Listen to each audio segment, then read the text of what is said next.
நான் ஏற்கனவே ஸ்டார்ட் பண்ணிட்டேன். ஃபஸ்ட்டு நம்ம பாஸ்தா செய்யணும்னா நம்மளுக்கு என்ன தேவைன்னா வெங்காயம் வெட்டணும். ஓகேவா? வெங்காயத்தை பொடிசாக வெட்டிக்கணும். சரியா? நான் வந்து என்ன பண்ணுவேன்னா இந்த சாப்பரில் போட்டு வெங்காயத்தை வெட்டிடுவேன். ஓகே, நம்ம சாப்பரில் வந்து போட்டு வெங்காயத்தை பீஸாக போட்டு அண்ட் அகெயின் இதுக்கு மீதி வெங்காயத்தையும் இப்படி பீஸாக போட்டு சாப் பண்ணிடுவேன். எனக்கு இன்றைக்கி வந்து ஒரு வெங்காயமே போதும். ஓகேவா? பெரிய வெங்காயம் எதுன்றதுனால எனக்கு ஒரு வெங்காயமே போதும். இது வந்து இப்படி சொல்லிட்டு சாப் பண்ணி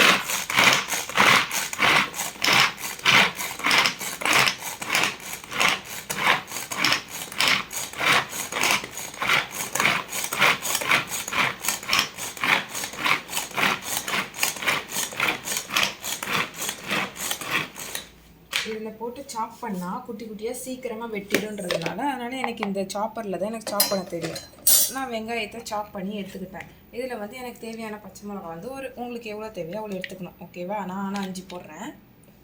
5 போட்டு திரும்பி லாக் பண்ணி அந்த வெங்காயத்துக்குள்ளேயே வேணால் லைட்டாக சும்மா தனியாக கூட நறுக்கிக்கலாம். பட் இருந்தாலும் வெங்காயத்தோடு நறுக்கணும் அப்படின்னு நினச்சாலும் வெங்காய சாறில் வந்து பச்சை மிளகாவோட இது இறங்குன்றதுனால நம்மளுக்கு வந்து கொஞ்சம் ஈஸியாக இருக்கும், கொஞ்சம் காரம் ஸ்பைஸியாக கிடைக்கும். அதனால் இதையும் வந்து போட்டு நம்ம சாப் பண்ணிக்கணும். ஓகே, இதையும் போட்டு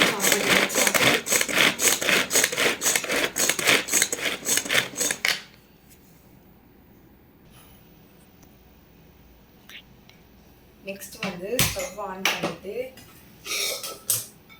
ஒரு பாத்திரத்தை வாஷ் பண்ணிட்டு வச்சுக்கணும். வாஷ் பண்ணிட்டு வச்சுட்டு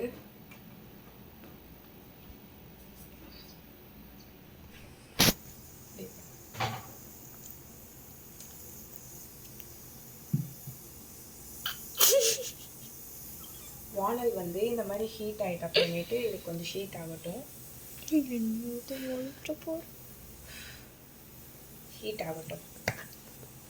ஹீட் ஆகிட்டு நம்ம இதில் வந்து எண்ணெய் ஊற்றணும். நமக்கு தேவையான அளவுக்கு எண்ணெய் ஊற்றணும். ஓகேவா? எண்ணெயை ஊற்றிட்டு அப்புறமேட்டு வந்து எண்ணெய் கொஞ்சம் ஹீட் ஆனோடனே நம்ம வந்து இஞ்சி பூண்டு பேஸ்ட் போடணும். ஓகே, இஞ்சி பூண்டு பேஸ்ட் நான் ஏற்கனவே அரைச்சி வச்சுருப்பேன், அதனால் அதை எடுத்து போட்டுக்கிறேன். உங்களுக்கு வேணும்னா நீங்கள் கடையில் கூட இஞ்சி பூண்டு பேஸ்ட்டை வாங்கி போட்டுக்கலாம். ஒரு பேக்கெட் ஃபுல்லாக கூட போட்டுக்கலாம், இல்லை 2 பேக்கெட்டாக போட்டுக்கலாம். இப்போ எண்ணெய் ஹீட் ஆகிடுச்சா?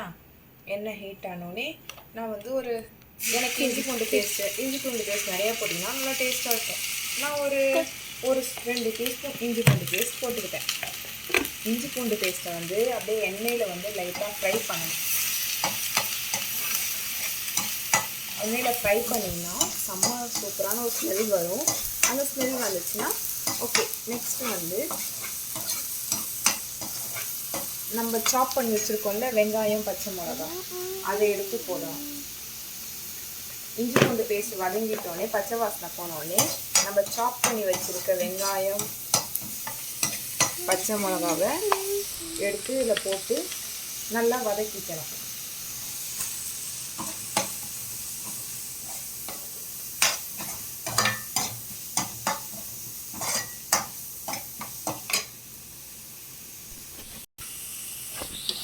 நல்லா வதக்கிக்கணும். ஓகேவா? இதெல்லாம் நல்லா போட்டு நல்லா வதக்கிட்டு கொஞ்சம் நல்லா ப்ரௌனிஷாக வர வரையும் வதக்கிக்கணும். ஒரு 2 மினிட்ஸ் வதக்கினா கரெக்டாக இருக்கும்.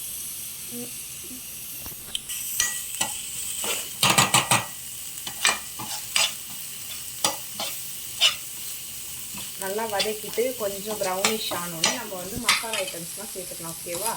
மசாலா ஐட்டம்ஸ் வந்து நான் என்னென்ன போடுவேன்னா மெயினாக கரம் மசாலா போடணும். ஓகேவா? இதுதான் கரம் மசாலா போடணும். நெக்ஸ்ட்டு வந்து ஏன்னா என்கிட்ட இருக்கிறது வந்து சிக்கன் மசாலா இருக்கும், சிக்கன் மசாலாவையும் போட்டுருவேன். அடுத்தது வந்து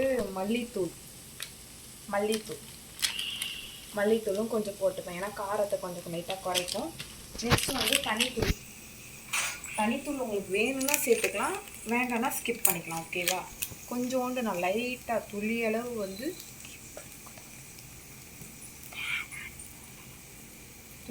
வந்து தனித்தூள் போட்டுப்பேன். ஓகேவா, இதுதான் என்னோட மசாலா ஐட்டம்ஸ்.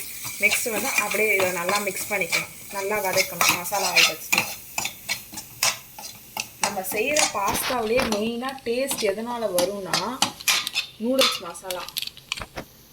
மசாலா போட்டால் தான் டேஸ்ட்டாக வருமே. நான் ஒரு பேக்கெட் நூடுல்ஸ் மசாலா, நான் வந்து எங்கள் மம்மிக்கு என் தங்கச்சிக்கு எனக்கு எங்கள் 3 பேருக்கு மட்டும்தான் செய்கிறேன். ஸோ அதனால் வந்து நான் ஒரு பேக்கெட் நூடுல்ஸ் மசாலா போட்டுக்கிறேன். நல்லா கிண்டிக்கணும், மசாலாலாம் கொஞ்சம் நல்லா ஃப்ரை ஆகும்.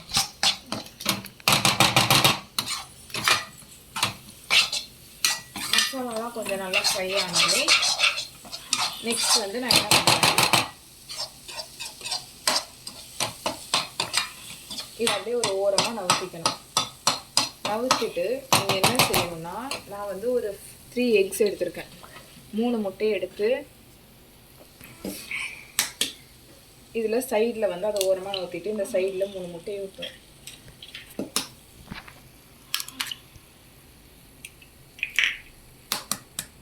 உங்களுக்கு முட்டை ரொம்ப பிடிக்குன்னா முட்டை போட்டாலும் நல்லா டேஸ்ட்டாக இருக்கும். முட்டை உங்களுக்கு ரொம்ப பிடிக்குன்னா இன்னொரு முட்டை எக்ஸ்ட்ரா சேர்த்துக்கோங்க. எங்கள் வீட்டில் உள்ளவங்களுக்கு முட்டை வந்து இதுவே போதுமான அளவு, 3 பேர்னோடனே 3 முட்டை போதும். நெக்ஸ்ட் வந்து அந்த முட்டைக்கு தேவையான உப்பு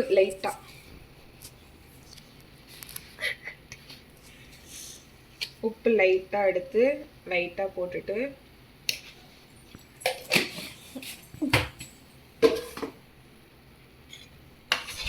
நல்லா முட்டையை மட்டும் தனியாக நல்லா கிண்டிக்கணும். கிண்டி விட்டுட்டு நெக்ஸ்ட் என்ன பண்ணணும்னா இந்த மசாலாவோடு சேர்த்து கிண்டணும். இதை அப்படியே பார்த்தீங்கன்னா முட்டை பொடி மாஸ் மாதிரி ஆகிடும்.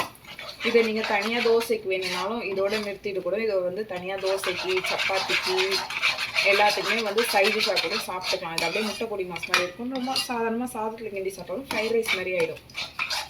இதை நல்லா நம்ம வந்து கிண்டிக்கணும். நல்லா முட்டை பொடி மாஸ் மாதிரி நல்லா தூளாக கிண்டிக்கிட்டிங்கன்னா இன்னும் சூப்பராக இருக்கும். இதுலேயே உங்களுக்கு சூப்பரான ஒரு ஸ்மெல் வரும். இதை டேஸ்ட் பண்ணி பார்த்தீங்கன்னா நல்லாயிருக்கும்.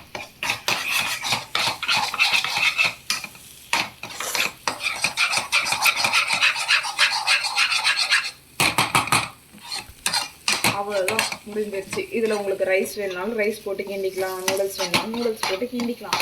நான் இப்போ என்ன போட போகிறேன்னா பாஸ்தா போட போகிறேன்.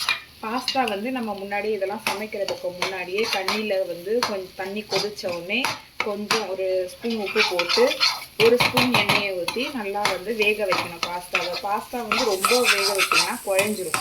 ஸோ அதனால் நீங்கள் என்ன பண்ணலாம், லைட்டாக அமுத்தி பார்க்குற அளவுக்கு இருந்தாலே போதும், அது வெந்துருச்சுன்னு அர்த்தம். அதை நீங்கள் உடனே எடுத்து நார்மல் வாட்டரில் வாஷ் பண்ணி பச்சை தண்ணியில் வாஷ் பண்ணிவிட்டு அடுத்தது வந்து அதை அப்படியே வந்து ஃபில்ட்ரு பண்ணிவிட்டு தனியாக எடுத்து வச்சுக்கணும். அது வந்து ஒட்டாது. நம்ம எண்ணெய் ஊற்றுனதுனால, நல்லா வேக வைக்க போது எண்ணெய் ஊற்றுனதுனால அது ஒட்டாது.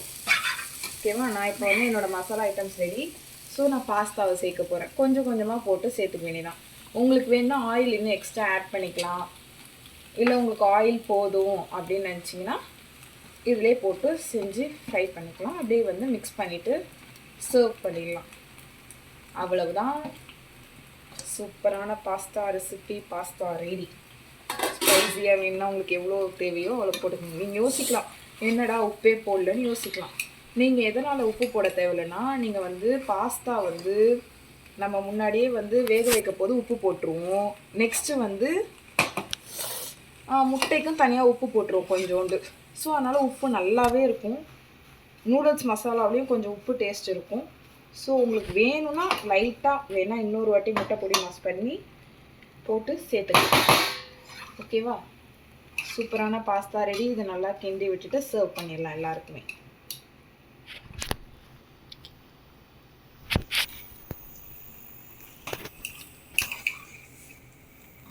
அவ்வளோதான், சூப்பரான சுவையான பாஸ்தா ரெடி. இது பேர் எக் பாஸ்தா. இதில் வந்து நீங்கள் சிக்கன் போட்டிங்கன்னா சிக்கன் பாஸ்தா. ஓகேவா, இதில் கொஞ்சம் சிக்கன் போட்டிங்கன்னா சிக்கன் பாஸ்தாவாகிடும். இதில் நீங்கள் ரைஸ் போட்டு கிண்டிக்கலாம், நூடுல்ஸ் போட்டு கிண்டிக்கலாம். இதே மெத்தடில் செஞ்சிங்கன்னா செம்ம டேஸ்ட்டாக இருக்கும். இதில் மெயின் இஞ்சி பூண்டு பேஸ்ட்டு. ஓகேவா, மறந்துடாதீங்க. சூப்பராக செஞ்சு சூப்பராக சாப்பிட்ணும். ஓகேவா, நான் இல்லைனாலும் நீங்கள் நல்லா சூப்பராக செஞ்சு சூப்பராக சாப்பிட்ணும். ஓகே.